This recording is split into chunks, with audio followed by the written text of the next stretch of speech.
देश में digital payment को अपनाने की रफ्तार लगातार तेज होती जा रही है। इसका संकेत भारतीय रिजर्व बैंक की ओर से जारी किए गए डिजिटल पेमेंट इंडेक्स से मिलता है। मार्च 2025 में इंडेक्स 493.22 पर पहुंच गया है, जो सितंबर 2024 में 465.33 और मार्च 2024 में 445.5 था। ये बढ़ोतरी बताती है कि देश में डिजिटल लेन देन न केवल बढ़ा है, बल्कि भुगतान से जुड़ा इंफ्रास्ट्रक्चर और प्रदर्शन भी बेहतर हुआ है।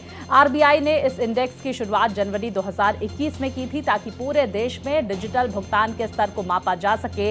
इसका बेस ईयर मार्च 2018 रखा गया था। इंडेक्स में वृद्धि देश में डिजिटल भुगतान इंफ्रास्ट्रक्चर, भुगतान प्रदर्शन और संबंधित पहलुओं में हुई अहम प्रगति को दर्शाता है। आरबीआई के अनुसार इन सुधारों ने डिजिटल भुगतान के प्रति उपभोक्ताओं और व्यवसायों का विश्वास बढ़ाया है, जिससे डिजिटल भुगतानों का प्रसार अधिक हुआ है। ये सूचकांक सरकार, बैंकों, फिनटेक कंपनीज और अन्य संबंधित संस्थाओं के लिए एक मार्गदर्शक के रूप में काम करता है, ताकि वो डिजिटल भुगतान की प्रणाली को और भी सशक्त बना सके।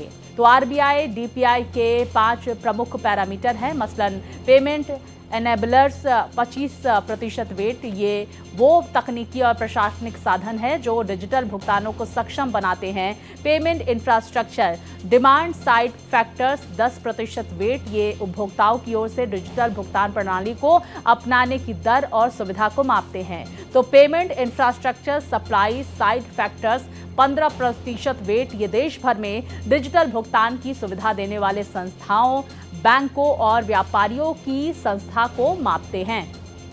तो पेमेंट परफॉर्मेंस 45% वेट। ये डिजिटल भुगतान के क्रियान्वयन की कार्यक्षमता और प्रतिक्रिया समय को मापता है। Consumer centricity 5% weight. ये पैरामीटर उपभोक्ताओं के अनुभव और उसकी संतुष्टि पर आधारित होता है। तो आरबीआई के मुताबिक मार्च 2025 में डीपीआई में आई इस तेज बढ़त के पीछे 2 मुख्य कारण हैं। पहला, पेमेंट इंफ्रास्ट्रक्चर का विस्तार। देश के कोने कोने में क्यूआर कोड, यूपीआई और डिजिटल भुगतान साधनों की उपलब्धता में उल्लेखनीय इजाफा हुआ है। और दूसरा, लेन देन की संख्या और मूल्य में वृद्धि। यूपीआई, आईएमपीएस और इंटरनेट बैंकिंग जैसे माध्यमों से होने वाले ट्रांजैक्शन की मात्रा और विविधता में उल्लेखनीय वृद्धि देखी गई है।